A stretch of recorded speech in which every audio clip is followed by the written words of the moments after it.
SSC selection post बहुत ही अहम exam है और ये अक्सर एसएससी सीजीएल का प्रिकर्सर माना जाता है। यानी कि जो भी एक्सपेरिमेंटल अप्रोच यहां पे लिया जाता है, कुछ नई चीज यहां पे इंट्रोड्यूस की जाती है, तो अक्सर ऑलमोस्ट हमेशा देखा गया है कि उसको जो है सीजीएल में रेसिप्रोकेट होता हुआ जो है वो दिखता है, वो हमेशा दिखता है कि वो सीजीएल में भी आगे इंट्रोड्यूस होगा। काफी जगह एसएससी के एग्जाम्स में हम देख रहे हैं कि सेक्शनल टाइमर आ रहा है, तो उम्मीद है, एक्सपेक्टेशन है, कयास है कि सीजीएल में भी ये सेक्शनल टाइमर देखने को मिलेगा और इससे जो है वो बहुत कुछ चेंज होगा। कुछ सेक्शंस में आपको लगेगा कि कोई ज्यादा फर्क नहीं पड़ेगा, मैं ऑलरेडी 15 मिनट से कम में कर ले रहा था, बट उसका जो एक फायदा आपको मिल रहा था कंपोजिट टाइमर का, कि भाई वो टाइम बचा के आप कहीं और यूज कर रहे थे, वो अब आप नहीं कर पाओगे। तो इस सेशन के एंड तक आप ये समझोगे कि ये टाइमिंग चेंज आपकी बारीक से बारीक कैसे कैसे आप पे असर डालने वाली है, और आपको यह भी समझ में आएगा कि इसको कैसे आप अभी से ही ठीक कर सकते हो, अभी से ही इसको प्रैक्टिस में ला सकते हो। तो सेशन को एंड तक जरूर देखिएगा। तो जैसा कि मैंने आपको ऑलरेडी बताया कि कंपोजिट फ्लेक्सिबिलिटी जो है वो खत्म हो गई है। यानी मैंने क्या किया कि जर्म टेक्निक में पेपर लगाया, पहले जीके, फिर इंग्लिश, फिर रीजनिंग, फिर क्वांट, और इसमें मैंने क्या किया, जीके और इंग्लिश और रीजनिंग में से जितना हो सका उतना टाइम स्क्वीज करके क्वांट सेक्शन में डाल दिया और आराम से जो है फ्लाइंग कलर्स के साथ में पास हो गया। मैंने अपना जो है क्वालिफाई कर लिया टायर 1 और आगे टायर 2 की तैयारी शुरू कर दी। अब वो काम आप नहीं कर सकते हो, यानी अब आपको हर सेक्शन एक स्टिपुलेटेड टाइम में ही खत्म करना है। जो इस समय 15 मिनट प्रत्येक सेक्शन है, यानी 25 सवाल वही रहेंगे, कुल 100 सवाल 60 मिनट वही टाइमिंग है ओवरऑल, पर हर 25 सवाल के लिए अब आपको 15 मिनट का टाइमर दिया गया है। तो आप सेक्शंस भी जंप नहीं कर सकते। अब एक ऑर्डर में सेक्शन चलता रहेगा, आपका क्वेश्चन भी वैसे ही आगे बढ़ता रहेगा। 15 क्वेश्चन खत्म या फिर आपके 15 मिनट खत्म या 25 सवाल खत्म, जो भी पहले खत्म हो जाएगा उसके बाद आप चाहो तो अर्ली सबमिट करके नेक्स्ट सेक्शन पे जा पाओगे शायद आफ्टर अ स्टिपुलेटेड टाइम। ठीक है, तो अगर आप नेक्स्ट सेक्शन पे जाओगे तो ऐसा नहीं, जो गैप है उसमें तो आपको बैठे ही रहना पड़ेगा, वेट करना है। तो उसको भी कैसे पॉजिटिवली यूज करेंगे इसके बारे में भी मैं चर्चा करूंगा। ठीक है, तो यहां पे वही चीज अभी यहां पे दिखाया जा रहा है कि अगर आपको कहीं एक्सेस टाइम है, मान लो जीके जीएस सेक्शन है, अक्सर आप लोग अभी भी आपको लगेगा जीके और इंग्लिश में तो कोई खास फर्क पड़ेगा नहीं, क्योंकि अभी भी हम लोग 15 मिनट से कम में ही कर ले रहे हैं। तो मान लो जीके सेक्शन है, आपने 10 मिनट के अंदर उसको सॉल्व कर दिया, 5 मिनट आपके रह गए, तो हो सकता है कि 15 मिनट का अगर टाइमर है तो 10 के बाद आप शायद अर्ली सबमिट कर पाओगे, पर अर्ली सबमिट करके क्या करोगे, वो 5 मिनट तो वेट ही करना पड़ेगा ना आपको। तो इससे बेहतर क्या है, कभी भी अर्ली सबमिट करने से बचना। उन 5 मिनट को अब आपको जीके सेक्शन के लिए ही यूज करना है। तो दोबारा सारे सवाल देखो, कहां कहां आपने शायद एडुकेटेड गेस लिया है या कहां कहां अब आप और ले सकते हो, कहां कहां आपको लग रहा है कि यार मुझे लग रहा है मैंने इसमें ना जल्दबाजी में आंसर दिया, मुझे एक बार इसको रीचेक कर लेना चाहिए। वो जो 5 एक्स्ट्रा मिनट आपको मिल रहे हैं, हो सकता है वो जीके में कई ब्लंडर्स आपने किए हों जिससे आपको बचा सकता है, उसको ठीक करने का एक मौका आपके सामने आ जाएगा। तो ये वाला टाइम आपको ऐसे यूज करना है। ठीक है, तो इस तरीके से टाइम को वेस्ट मत होने देना एट एनी कॉस्ट, राइट। अब पुराने पैटर्न में क्या था, पैराडिगम शिफ्ट क्या हो रहा है, पुराने पैटर्न में ये फिगर यही दिखाना चाह रहा है कि यहां से यहां टाइम ले लिया, इधर से इधर बांट दिया आपने, जैसा भी आपने यूज किया इधर से लेके उधर टाइम डाल दिया तो मैनेज हो गया। यहां पे आप वो नहीं कर सकते, सेक्शंस आपस में कनेक्टेड ही नहीं रहेंगे। एक तरह से आप ये समझ लो कि वो फ्लो ही नहीं है, ये खत्म होगा तभी दूसरे पे जाओगे, ये खत्म होगा तभी तीसरे पे जाओगे। तो वही चीजें यहां पे मेंशन्ड है कि भाई 60 मिनट यहां पे फ्लेक्सिबल थे, वहां पे 60 मिनट जो है फिक्स कर दिए गए, यानी 15 मिनट प्रत्येक सेक्शन है। सीमलेस स्विचिंग यहां पे अलाउड है, जब मर्जी जितना मर्जी आपने सेक्शन शिफ्ट कर दिया, 1 2 3 मेथड लगा लिया, अलग अलग मेथड से आप मॉक सॉल्व कर रहे हो, आप एग्जाम सॉल्व कर रहे हो। अब यहां पे चेंज करना पड़ेगा आपको, तो 15 मिनट एक सेक्शन है, स्विचिंग नहीं हो पाएगी। ठीक है, और स्ट्रेटेजी यहां पे क्या थी, जो मैंने पहले बताया, जर्म टेक्निक है कि भाई इधर से टाइम बचा लो, उसको उस सेक्शन में डाल दो। यहां पे अब आप वो काम नहीं कर पाओगे, तो यहां पे आपको माइक्रो मैनेज करना है, अब माइक्रो लेवल पे आपको तैयारी करनी है, यानी कि आपको हर सेक्शन एक अलग एग्जाम की तरह ट्रीट करना है कि ये 15 मिनट जो मैं मैनेज कर रहा हूं ये सिर्फ कौन सेक्शन के लिए है, ये 15 मिनट अब मुझे वो हो गया काम, कौन खत्म, सबमिट हो गया, अब रीजनिंग पे हूं, अब 15 मिनट में मुझे रीजनिंग पे ही फोकस करना है, ये 15 मिनट मुझे अब वापस से मैनेज करने हैं रीजनिंग के लिए। मेरे पास अब कोई चांस ही नहीं है वापसी करने का, अगर गलती करी तो गया। वो भी बताता हूं कि कौन सी गलती की बात कर रहा हूं। ठीक है, तो यहां पे स्ट्रैटेजी चेंज होगी, इसी गलती की मैं बात कर रहा हूं। अभी तक क्या हो रहा था कि किसी किसी सवाल में हम, यार देखो कितना मर्जी आपको कोई भी समझा ले, एग्जाम में जो माहौल होता है वो बहुत अलग होता है। मेरे लिए कहना शायद आसान होगा, बट मुझे भी पता है एग्जाम के समय, जब मैं एग्जाम में हूं या जब मैं हॉल में हूं, मैंने भी दिया एग्जाम, तो होता है वो प्रेशर इतना होता है आपके ऊपर कि आप कई चीजें नहीं याद रख पाते हो और मिसमैच हो जाता है और आप उस ट्रैप में फंस जाते हो और आप you and up consuming a lot of time. आप स्टिपुलेटेड से ज्यादा समय ले लेते हो उस क्वेश्चन में। कई बार तो ऐसा भी हुआ है कि 2 2 ढाई ढाई मिनट कुछ बच्चे, जो खासकर तौर पर जो नए लोग शुरुआत कर रहे होते हैं, वो ले जाते हैं। अब पुराने पैटर्न में क्या था कि अगर गलती से इक्का दुक्का बार आपने ऐसा कर भी दिया तो आपके पास चांस है वापसी करने का। आप किसी क्वेश्चन में बहुत कम समय में टाइम में उसको सॉल्व करके ओवरकम करके उसको बैलेंस कर सकते थे।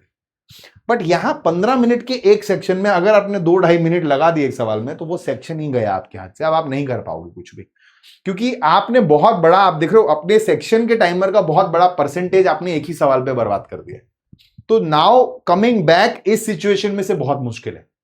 अगर आपको 25 सवाल लगाने हैं 15 मिनट के अंदर, यानी प्रत्येक सवाल आपको लगभग 36 सेकंड का समय मिल रहा है, यानी कि अगर एक क्वेश्चन को करने में मुझे कहीं गलती से 40 सेकंड लग गए हैं तो कोई और क्वेश्चन मुझे 32 सेकंड में करना ही पड़ेगा उस बैलेंस को बनाने के लिए, वरना मेरे हाथ से सवाल निकलते चले जाएंगे। ठीक है, और प्रॉब्लम यह है कि जब आपका टाइमर शुरू हुआ है 15 मिनट का, आपने वो 25 क्वेश्चन पहले ऐसे कट करके देखोगे नहीं, आप उसी के साथ सॉल्व करते करते ही देख रहे हो। तो आप अगर ये सोचोगे कि चल मैंने इसमें 50 सेकंड लगा लिए, कोई नहीं, किसी और क्वेश्चन में मैं बचा लूंगा, आपको नहीं पता बचा पाओगे या नहीं, वहां से एक्यूमुलेट होता होता होता वो आपके हाथ से निकलेंगे लास्ट के 4-5 क्वेश्चन। इसीलिए अब स्किप करना जो है वो आपकी प्राण के लिए आवश्यक हो गया है। मतलब समझ रहे हो, इस लेवल पे इंपॉर्टेंट है कि स्किप करना बहुत जरूरी है, सही समय पे सही तरीके से। तो उसमें कुछ रूल्स में अब हम लोग ट्वीक करेंगे ताकि आपको आसानी हो ये समझने में कि कब मुझे कैसे जो है डिसीजन लेना है। तो यही बात यहां पे लिखी हुई है, 36 सेकंड प्रत्येक क्वेश्चन है। तो रियलिटी आपकी ये है कि आप हर प्रॉब्लम को अब सॉल्व नहीं कर सकते कि भाई पूरा पूरा प्रॉब्लम लगे हुए सॉल्व करने में, पॉसिबल नहीं है। देखो 4 सेक्शन है ना, उसमें से 2 तो कैलकुलेटिव है, यानी क्वांट और रीजनिंग में ही ऐसा होगा जहां आपको कुछ ना कुछ कैलकुलेट करना होगा, कुछ लॉजिक के बारे में सोचना होगा। जीके और इंग्लिश जो है वो थियोरेटिकल है।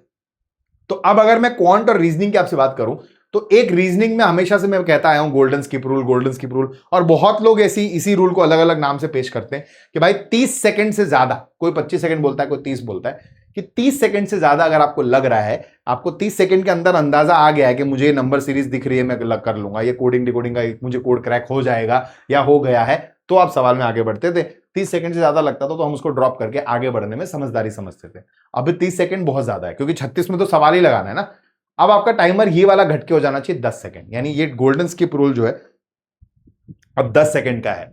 10 सेकंड के अंदर अगर आपको क्वांट या रीजनिंग का लॉजिक समझ आ गया, सवाल का लॉजिक क्या और कैसे बढ़ना है, तभी आप उस सवाल को आगे लगाने जाना, वरना वहीं छोड़ के आगे बढ़ जाना। और दूसरी चीज क्या है, अगर आपको पता है भाई कैलेंडर का सवाल आ गया रीजनिंग में, लंबा सवाल है, या फिर क्वांट में थोड़ा लंबा छोड़ा मेंसुरेशन का क्वेश्चन आ गया जो मुझे शायद ऑप्शन से या मैं सॉर्टिंग से नहीं कर पा रहा हूं, और मुझे जो इसका तरीका पता है उसमें मुझे लगेगा अच्छा खासा टाइम, ये थोड़ा 3-4 स्टेप क्रॉस करके निकलेगा आंसर, तो फिर पहले ही जब आपको ये पता है ना चीज, तो स्किप करके आगे बढ़ जाना। पहला मकसद है आपका उस 15 मिनट के अंदर शायद 10 या 11 या 9 मिनट के अंदर पूरे 25वें सवाल तक पहुंचना, जिसमें जो इजी वाले सवाल हैं या जो फटाफट करने वाले सवाल हैं वो सब आप ऑलरेडी कर चुके हो। अब आप वापस इसी 15 मिनट में, बचे हुए टाइम में वापस आकर के उन क्वेश्चंस को हैंडल करोगे जिसमें शायद थोड़ा टाइम लगना था, और अब आपके पास वो टाइम है। ये ही अप्रोच आपको रखनी है। अब आप एट अ टाइम आप रिस्क नहीं ले सकते, आपको पूरा खत्म करके वापस आना है, राइट। तो ये 2 चीजें आपको ध्यान में रखनी है। देखो एक जरूर चीज होगी कि अगर टाइमर इंट्रोड्यूस होगा तो ऐसा नहीं है कि सब कुछ सेम ही लेवल पे रहेगा हर सेक्शन में। हाँ, जीके और इंग्लिश आप पहले भी 15 मिनट से कम में कर ले रहे थे, रीजनिंग भी लगभग, जो स्मार्ट स्टूडेंट है वो 15 से 18 मिनट में इस समय जो रीजनिंग के पैटर्न आ रहा है उसके हिसाब से वो सॉल्व कर ले रहा है, तो वो भी 15 मिनट तक लाना पॉसिबल है। एक क्वेश्चन इधर उधर हिलाएंगे वो लोग, ज्यादा नहीं। तो ये 3 सेक्शन में ज्यादा दिक्कत नहीं आएगी। प्रॉब्लम सबसे ज्यादा क्वांट में है। क्वांट को 15 मिनट में कर लेना, जो अभी लेवल चल रहा है वो, उसके हिसाब से थोड़ी सी मुश्किलात आपको आएगी। तो ऐसा नहीं है कि वो एकदम खतरनाक सवाल आपको देके बोलेगा 15 मिनट में करो, वो तो फिर मतलब ही नहीं है ना। तो वो डुएबल जरूर होंगे, क्वेश्चंस के लेवल में कुछ कुछ बदलाव आएगा जिससे वो डुएबल होंगे, बट आप उसके भरोसे बैठ नहीं सकते हो, आपको भी अपने एंड पे ये ट्वीक्स और चेंजेस लाने होंगे। साथ साथ में आपको ड्रिल की तरह प्रैक्टिस करनी है कॉन्स्टेंटली, बर्स्ट्स के अंदर 25 सवाल 20 सवाल 15-15 मिनट के अंतराल में लगातार लगाते रहना है प्रैक्टिस के टाइम पे भी। तो जितना पुश करोगे उतना बेटर है। बल्कि मैं तो आपसे कहूंगा 15 मिनट दो ही मत, अपने आप को आप करो 12 ही मिनट दो 25 क्वेश्चन के लिए, कुछ कुछ केसेस में जितना पुश करोगे उतना आपके लिए बेटर है। तो ये वही चीज यहाँ पे फ्लो चार्ट में समझा रखी है कि आपने सवाल पढ़ा, या तो क्वांट या रीजनिंग का होगा, आपने पहले रूल लगाया 10 सेकंड का रूल है। 10 सेकंड में क्या मुझे लॉजिक दिख रहा है, क्या पैटर्न दिख रहा है, क्या मैं क्वेश्चन सॉल्व कर पाऊंगा, हाँ कर पाऊंगा तो सॉल्व कर लो। लग रहा है नहीं, कुछ मुझे नहीं समझ में आ रहा, 10 सेकंड में स्किप करो, आगे बढ़ जाओ, मार्क कर लो, वापस लौटाना अगर 15 मिनट के अंदर टाइम बचता है तो। वहीं अगर 3 स्टेप असेसमेंट आपने किया यार, 3 से 4 स्टेप लग जा रहे हैं सवाल को लगाने में, टाइम लग जाएगा। अगर आपको पता लग रहा है हाँ ऐसा होगा तो स्किप करके आगे बढ़ जाओ, अगर लग रहा है नहीं ऐसा नहीं, आराम से आंसर आएगा, तो यहां पे आगे बढ़ जाओ। ठीक है, तो ये वही फ्लो चार्ट है, इसको दिमाग में बिठा लेना है बिल्कुल कि इन दो नियम को तो मुझे पालन करना ही करना है। अब आते हैं हम इंग्लिश और जीके सेक्शन में। इंग्लिश और जीके में तो सब लोग ऑलरेडी 15 मिनट से कम समय में कर ले रहे हैं। तो मैंने शुरू में भी बोला था कि जो एक्सेस टाइम है ना, उसमें अर्ली सबमिट नहीं करना है, उस टाइम को वापस रिविजिट करने के लिए यूज करना है। कोई ऐसा क्वेश्चन शायद जल्दबाजी में मैंने ग्रामर का गलत रूल लगा दिया हो, शायद मैंने फील बेस्ड आंसर दे दिया हो, शायद मैंने आरसी का पढ़ के जो है जो अंडरस्टैंडिंग थी वो गलत करके एक आंसर जल्दबाजी में गलत मार्क कर दिया है। वो सारा मौका आपको अभी मिलेगा। क्वेश्चन को जब रिविजिट करोगे, जब रीचेक करोगे, तो आपको समझ आएगा अच्छा यार हो सकता है मैंने ये ना जो गेस वर्क किया था जीके के इस क्वेश्चन के लिए वो शायद गलत है, मैंने ऑप्शन एलिमिनेशन अब मुझे क्लिक किया तो मैं इसको ठीक कर सकता हूं। तो ये रिविजिट आपके लिए बहुत इंपॉर्टेंट है। ठीक है, तो रिविजिट करके इन सवालों को ठीक करना आपको इंग्लिश और जीके सेक्शन के अंदर, ये भी जो है आपके लिए बहुत जरूरी हो जाता है। अब ये प्रैक्टिस के समय कैसे करें? तो प्रैक्टिस के समय देखो, आप सेक्शनल मॉक तो ऑलरेडी लगा रहे थे, ठीक है, सेक्शनल मॉक आप अभी भी लगाओगे। आज मैंने रीजनिंग का सेक्शनल मॉक लगाया सर, 15 मिनट के अंदर 25 सवाल थे, हमने कर लिए। कई बार प्लेटफॉर्म्स में हम ये भी देखते हैं कि वो ऑलरेडी आपको 15 नहीं 12 ही मिनट दे रहे होते हैं 25 सवाल लगाने के लिए, तो वो और अच्छी प्रैक्टिस हो जाएगी, बट वो सफिशिएंट नहीं है। क्योंकि सेक्शनल मॉक का क्या नुकसान है? यहाँ पे शुरुआत आपने उसी से करनी है। नुकसान ये है कि आप सिर्फ रीजनिंग का सेक्शनल मॉक लगाया, आज आप फ्री हो गए। आज आपने क्वांट के 2 सेक्शनल मॉक लगा दिया, आप फ्री हो गए। आज आपने जीके का एक सेक्शनल मॉक लगाया, फ्री हो गए। सिर्फ वो काफी नहीं है, एग्जाम में आपको 4 sectional mock back to back लगाना है, तो उसकी भी प्रैक्टिस चाहिए। कैसे करोगे? तो ये ब्रोकन मॉक लगाओगे आप। हालांकि प्लेटफॉर्म्स पे अवेलेबल हो गए हैं मॉक्स जो ऑलरेडी सेक्शनल टाइमर के साथ आ रहे हैं, बट उन पे जाने से पहले आप क्या करो, कोई पुराना मॉक उठा लो और उसको ऑफलाइन करो, टाइमर के साथ नहीं। ऑफलाइन आप अपना टाइमर लगा लो बाहर से अलग, स्टॉप वॉच लगाओ 15 मिनट के लिए, और 15 मिनट में एक सेक्शन को सॉल्व करो और फिक्स उसी ऑर्डर में चलो, अपने मर्जी का ऑर्डर मत बनाओ। जिस ऑर्डर में पेपर है उसी ऑर्डर में चलो। 15 मिनट लगाया, एक खत्म हुआ, 15 मिनट का टाइमर रोको, फिर 1 मिनट का गैप दो अपने आप को ब्रेक दो, रेस्ट दो, फिर वापस से दूसरा सेक्शन शुरू करो 15 मिनट लगा के, फिर 1 मिनट का गैप दो बीच में, फिर तीसरा सेक्शन, फिर 1 मिनट का गैप। अब ये क्या कर रहा है?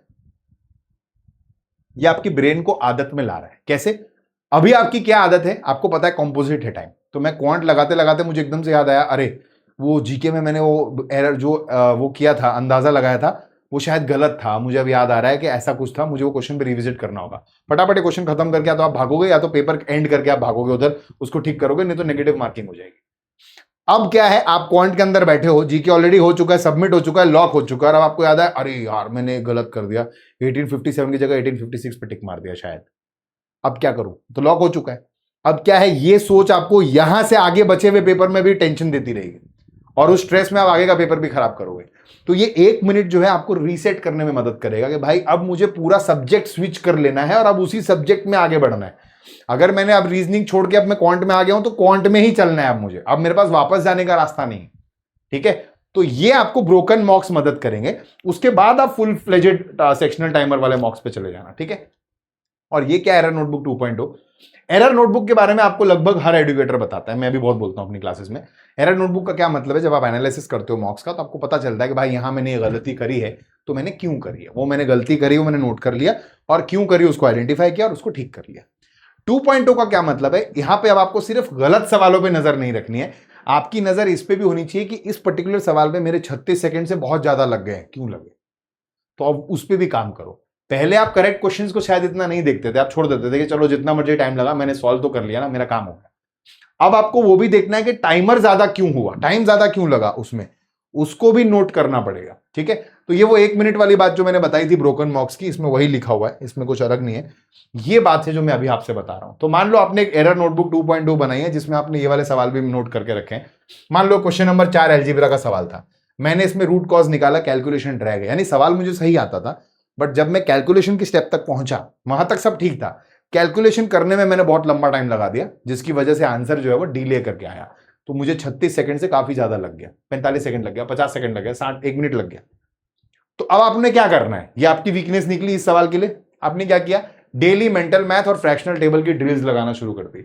इससे क्या हुआ, इसी सवाल में नहीं, ऐसे हर सवाल में जहां आपको कैलकुलेशन की वजह से डिले हो रहा है, उसमें सुधार आना ऑटोमेटिकली शुरू हो जाएगा। फिर आपने देखा दूसरा क्वेश्चन 12 ज्योमेट्री का क्वेश्चन था, उसमें शॉर्टकट डेफिशिएंसी निकली, मतलब मुझे शॉर्टकट ही आता नहीं था, या तो किसी किताब में मुझे दिखा ही नहीं, या तो जिन एजुकेटर से मैंने पढ़ा है उन्होंने इस टॉपिक के इस क्वेश्चन का शॉर्टकट ही नहीं बताया है, वो शायद होता ही नहीं होगा। तो अब मैं क्या करूं? तो आप क्या करो, इसी टाइप के 10-12 क्वेश्चन निकालो, पहले तो उनको स्टडी करो, कोई पैटर्न बन रहा है क्या उनके अंदर, अगर बन रहा है तो खुद से ही या तो उनकी थ्योरम याद कर लो, या तो एक ट्रिक याद कर लो कि भाई ये दोनों होता है तो ये होगा ही होगा, या फिर कहीं से मदद लो, कोई रिसोर्स से हेल्प लो कि भाई कैसे इसका कोई शॉर्ट ट्रिक है जो मैं मिस कर रहा हूं, तो उसको ठीक करो, उस पर काम करोगे ताकि वैसे सवालों की ये प्रॉब्लम आपकी खत्म हो जाएगी। तीसरा आपने देखा सीरीज का रीजनिंग का सवाल है, ईगो ट्रैप में फंस गया। मतलब मैंने इतना कोशिश कर ली, इसको अपनी आदत में ढालने की कोशिश की, बट एकदम से रातों रात तो कुछ नहीं बदलेगा। तो क्या हुआ, मैं उलझ गया सीरीज के अंदर, मुझे लगा मैं कर लूंगा और यार 1 मिनट लगा दिया सवाल में, बहुत नुकसान हो गया मेरा। तो अब क्या है, इसका मतलब आप 10 सेकंड रूल लगाने में गलत हो गए, फेल हो गया। दोबारा उसको अपने माइंड में बिठाओ, अगले मॉक में फिर 10 सेकंड का रूल एकदम स्ट्रिक्टली इंपोज करो। तो इन चीजों से आपको बार बार अपनी आदत में डालना पड़ेगा ये चेंज, तभी ये काम आएगा आपके। और स्किपिंग जो है, मैंने शुरू में भी कहा था, स्किपिंग अब आपकी जान के लिए जरूरी है, यानी सर्वाइवल नेसेसिटी है। स्किपिंग को अब आप हल्के में नहीं ले सकते, क्या देखेंगे यार, हर चीज हर क्वेश्चन थोड़ी ना स्किप करेंगे। खास कर पे जो शुरुआत वाले स्टूडेंट्स होते हैं, जो नए नए स्टूडेंट्स होते हैं, जो बिगिनर्स होते हैं, जब वो पहली बार पेपर देते हैं, पढ़ लिख के अच्छे से मेहनत करते हैं, वो भी बराबर, और जब वो पेपर लिखते हैं उनकी क्या सबसे बड़ी गलती होती है, उनको ये लगता है अरे यार ये स्किप कर दिया, मुझे ब्लड रिलेशन बहुत अच्छे से आता है, ये ब्लड रिलेशन स्किप कर दूंगा तो मैं आगे क्या करूंगा, यही चीज वो अगले क्वेश्चन के लिए सोचते हैं, यही वो अगले क्वेश्चन के लिए सोचते हैं, उस चक्कर में वो स्किप ही नहीं करते हैं। एग्जाम यहां सोचना और मेरे लिए बोलना बहुत आसान है, पर एग्जाम में आपका माइंड जो है ना, वो आपको इतना कंट्रोल करता है, आपको स्किप करने में भी लगता है कि मैं कोई पाप कर रहा हूं, स्किप नहीं कर सकता। हो सकता है मुझे यही क्वेश्चन आता है थोड़ा बहुत, आगे आगे आता ही ना हो कुछ भी, तो वहां तो स्किप हो ही जाएगा। आपको आगे का पेपर पता ही नहीं है, जब पता ही नहीं है तो आप अभी से प्रिडिक्शन मत करो उस पर, आप स्किप करते चलो। 3 क्वेश्चन लगातार स्किप हो गए, कोई बात नहीं, चौथा बनेगा। पर अगर ये स्किप करते करते घबराहट में फंस गए और आगे स्किप करना रोक दोगे, तो अभी तो जान पे खतरा आएगा सीधा ही। जहां आपने एक क्वेश्चन में एक्सेस कर दिया टाइम, वो सेक्शन आपका खत्म हो जाएगा, फिर आप भूल जाओगे उस सेक्शन में आप वापसी कर पाओगे। तो इसीलिए ये टिप्स को, इन ट्रिक्स को ध्यान में रखना है, इसको रेगुलरली कंसिस्टेंटली अपनी प्रैक्टिस में लाना है, ताकि आपकी आदतें सुधरे और आप जो है ये टाइमर से आप जो है निजात पा सको, इससे कोई प्रॉब्लम मुसीबत आपको ना झेलनी पड़े।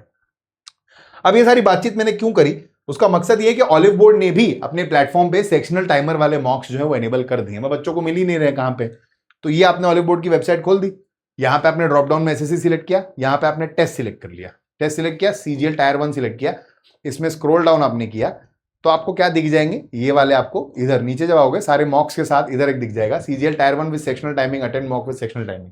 ठीक है, ये व्यू पे क्लिक करोगे तो सीधा ये टाइमर वाले मॉक्स पे आपको ले जाएगा। ठीक है, ये सारे टाइमिंग वाले मॉक्स है। तो पहले बिल्ड करो प्रैक्टिस से, जो मैंने आपको बोला है, और उसके बाद ये वाले मॉक्स अटेम्प्ट करो, ताकि आपका जो है पूर्ण बेनिफिट आपको एक साथ एक जगह पे मिल जाए।